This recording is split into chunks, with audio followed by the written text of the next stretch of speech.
నమస్తే, welcome to our channel.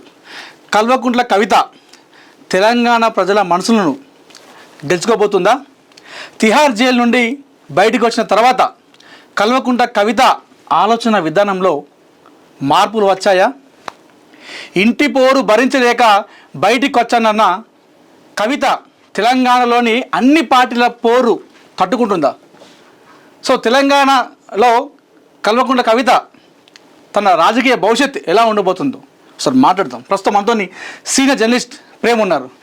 Prem, చెప్పండి, Tihar jail నుండి బయటకు వచ్చిన తర్వాత కల్వకుంట్ల కవిత ఆలోచన విధానంలో మార్పులు వచ్చాయంటే మీరేం చెప్తారు? గతంలో ఉన్న ఆలోచన విధానం కంటే ఈసారి ఆలోచన విధానంలో మార్పు వచ్చాయంటే మీరేం చెప్తారు? ఎస్ అనిల్, నిజంగా కవిత ఎప్పుడైతే తిహార్ జైలు నుంచి బయటకు వచ్చిందో, బయటకు వచ్చినప్పుడు కంటే ముందు కూడా చెప్పింది అదే మాట, బయటకు వచ్చిన తర్వాత కూడా చెప్పింది. నేను కడిగిన ముత్యంలా వస్తా అన్నది తనన్నది. సేమ్ టైం కేసీఆర్ కూడా ఒక ప్రెస్ మీట్లో నా కూతురు కడిగిన ముత్యంలాగా వస్తుందన్నారు.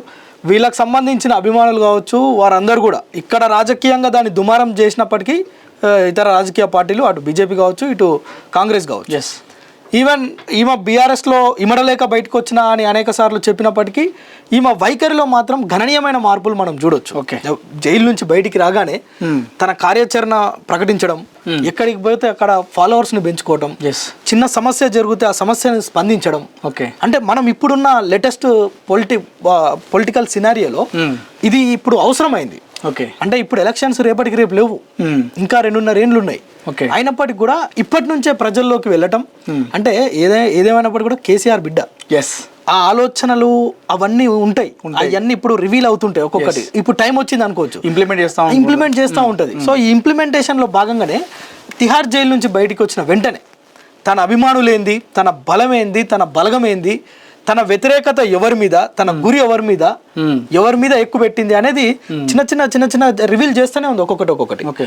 సో ఇప్పుడు ఏదైతే తను ఎమ్మెల్సీగా ఉన్నప్పుడు కావచ్చు, తండ్రి మీద ఉన్నప్పుడు కావచ్చు, బీఆర్ఎస్లో ఉన్నప్పటికంటే ఇప్పుడు తన ఆలోచన ఒక 100 రెట్లు ఎక్కువగా దాన్ని వర్కౌట్ చేస్తుంది అనేది మాత్రం చాలా క్లియర్గా అర్థమవుతుంది. ఎస్, అంటే మామూలుగా ఎవరైనా పదవి ఉండాలంటే చాలా దాన్ని ఏమంటారు, గట్స్ ఉండాలి. అదేవిధంగా పదవి కోసం చాలా మంది ఆకాంక్షిస్తారు, పదవిలో ఉండాలని చెప్పేసి. వచ్చిన పదవిని పోగొట్టుకోవడానికి అస్సలు ఇష్టపడరు. అవును, ఎప్పుడైతే తెలంగాణ ఉద్యమం కోసం అప్పుడు 2004లో కేసీఆర్ అప్పుడు కరీంనగర్ ఎంపీగా రిజైన్ చేసి మళ్ళీ గెలిస్తే అప్పటికి రాష్ట్రంలో ఎవరు రాని విధంగా 2 లక్షల పైచీలకు మెజారిటీతో గెలిచిండు అప్పుడు. అవును. సో తర్వాత నాకు తెలిసి ఎవరు కూడా రాజీనామా చేయలేదు, అంటే తెలంగాణ ఉద్యమం తర్వాత. సో తిహార్ జైలు బయటకు వచ్చిన తర్వాత ఇంటి పోరు పడలేక పార్టీ నుండి సస్పెండ్ చేసిన తర్వాత నేను ఎమ్మెల్సీగా కంటిన్యూ చేస్తుందేమో అనుకున్నా. మీరు ఇందాక అన్నట్టు, సో కేసీఆర్ బిడ్డ కాబట్టి ఆయన ఉన్నటువంటి ఆలోచన విధానం మొత్తం కూడా వచ్చినట్టేగా. సో ఎమ్మెల్సీ పదవికి రాజీనామా చేసేసి ఆలోచించలేదు ఏమాత్రం కూడా. సో ఎప్పుడైతే తెలంగాణలో ఈ వచ్చిన తర్వాత ఈ గ్యాప్ మూమెంట్లో ఎన్ని కార్యక్రమాలు తెచ్చారో ప్రతి ఒక్క కార్యక్రమంలో పాల్గొందామే. ఎవరికి రానటువంటి ఫేమ్ ఆమె తెచ్చుకునే ప్రయత్నం సంపాదించుకుంటుంది. ఆ పనిలో ఉంది, ఆమె నిమగ్నం అయిపోయింది కంప్లీట్గా. తెలంగాణ ప్రజల ఇంటెన్షన్ అంతా కూడా ఆమె గ్రాప్ చేస్తుంది ఖచ్చితంగా. సో ఇందాక 2500 ఏదైతే మహిళలకు వచ్చే విధానం కావచ్చు, అక్కడ కూడా ధర్నా చేసింది. అవును, ఇప్పుడు అసెంబ్లీని ముట్టడిస్తామని రేవంత్ సర్కార్ కు ఓ రకంగా. నేను ఇంకొక చిన్న లాజిక్ కూడా చెప్తా. ఇప్పుడు చాలా మంది ఏమంటారు అంటే రేవంత్ రెడ్డి తను ఇద్దరు ఫ్రెండ్స్ ములాఖాత్ అవుతారు, వీళ్ళు మళ్ళా ఫోన్లలో కాంటాక్ట్ లో ఉంటారు అంటున్నప్పటికీ కూడా మహిళలకు 2500 పెన్షన్ ఏదైతే ఎలక్షన్స్ లో చెప్పారో అది ఇవ్వాల్సిందే అని మొన్న అసెంబ్లీ దగ్గర కొట్లాడతామంటే అరెస్ట్ చేశారు.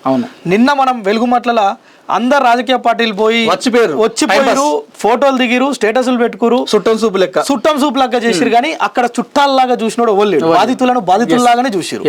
సరే, ఇప్పుడు కవిత ఒక స్టెప్ తీసుకుంది.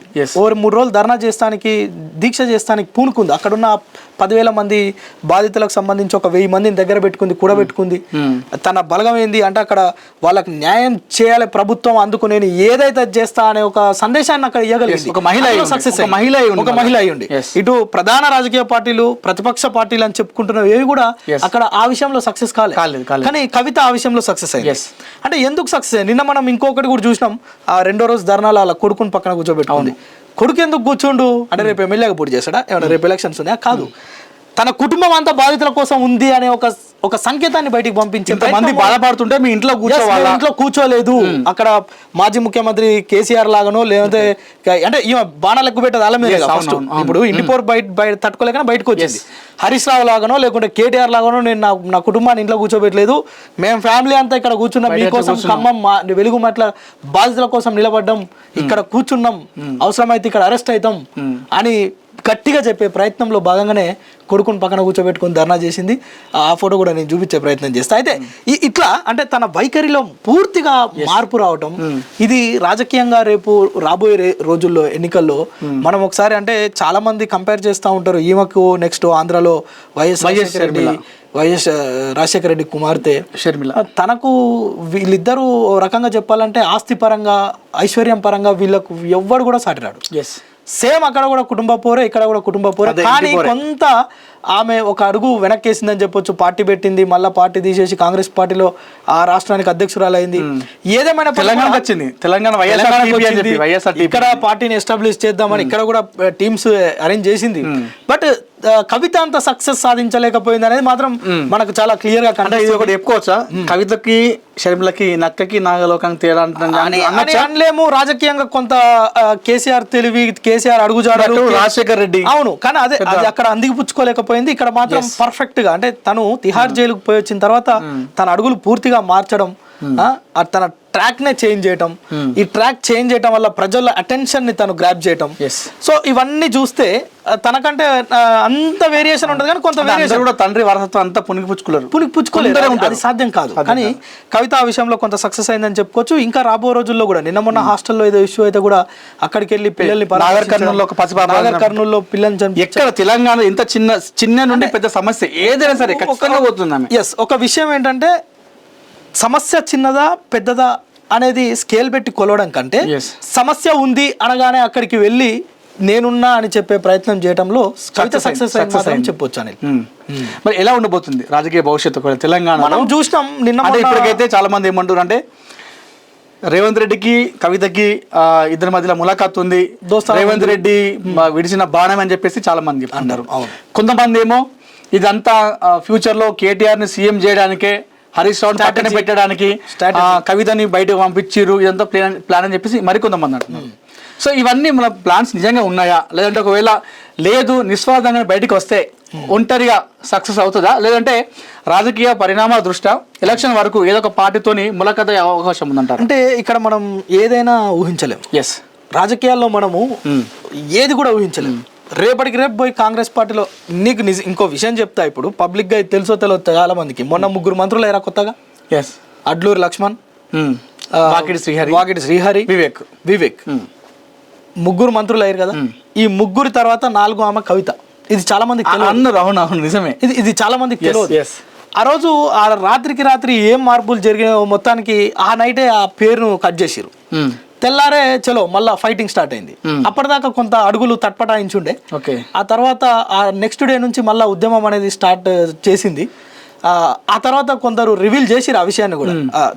టిఆర్ఎస్ లో ఉన్న వాళ్ళకి తెలుస్తాయి చాలా పెద్ద పెద్ద తలకాయల మధ్య జరిగిన సంభాషణలు కొంత బయటికి లీక్స్ వస్తుంటాయి. మనలాంటి వాళ్ళకి చెప్తుంటారు. ఇప్పుడు మనకున్న బీఆర్ఎస్ లో ఉన్న పరిచయాలు, కాంగ్రెస్ పార్టీలో ఉన్న ఫ్రెండ్స్, అరే నిన్న కవిత ఫలానా మాట్లాడింది మంత్రివర్గంలో ఏమో కూడా చోటు వస్తుందని నాకు కూడా వచ్చినాయి కాల్స్. కానీ నేను నమ్మలే, అరే ఇది జరగొచ్చా అనుకున్నాం. కానీ వాస్తవం అది.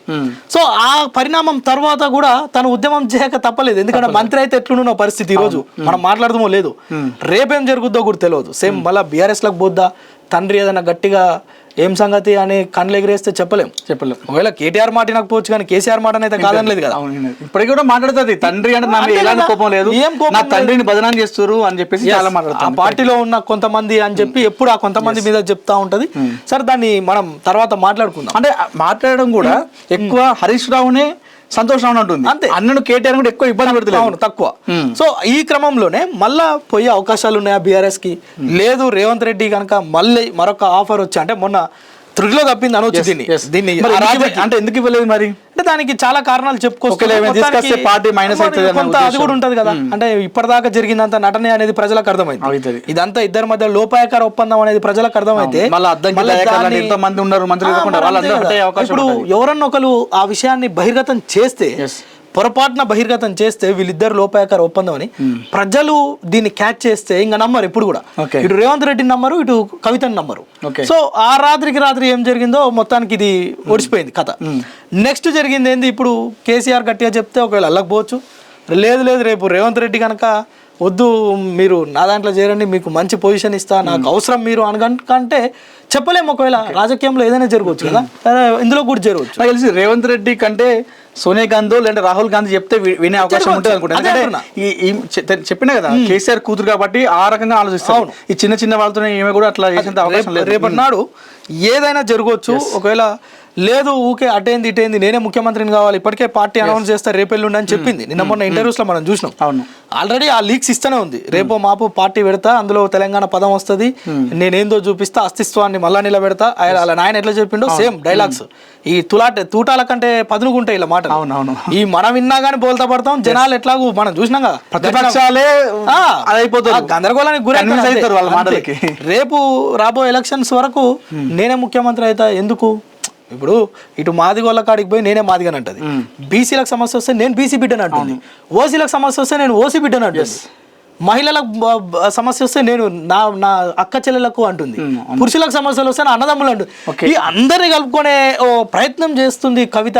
సో రేపటి నాడు ముఖ్యమంత్రి కావాలి, లేదంటే నేనంటూ తెలంగాణ చరిత్రలో చిరస్మరణీయంగా నిలిచిపోవాలి, నాదంటూ పేరు ఉండిపోవాలి అనుకుంటే ఒంటరి పోరాటం చేయొచ్చు. సో వెనకాల బాగా మంచి పకడ్బందీ ప్రణాళిక వేసుకుని మంచి ప్రణాళికలు ఉన్నాయి. ఆ ప్రణాళికలు మధ్యలో దారి తప్పితే చెప్పలేము, కానీ అది ఇప్పటికైతే కొనసాగుతున్నాయి. ఎందుకంటే మన మున్సిపల్ ఎలక్షన్స్ లో కూడా చూసినాం. ఆల్ ఇండియా ఫార్వర్డ్ బ్లాక్ గుర్తు మీద, సింహం గుర్తు మీద ఎక్కడెక్కడైతే పోటీ చేసిరో చాలా జిల్లాలల్లో అక్కడక్కడ మనకు సింహం నిలబడ్డది. ఆ సింబల్ అంతకుముందు ఎప్పుడు కూడా అంత పెద్ద ఎత్తున కొంచెం షో కాలే, కానీ నిన్న అది బాగా తెలంగాణలో చూపించింది. అది కవిత ప్రభావమే.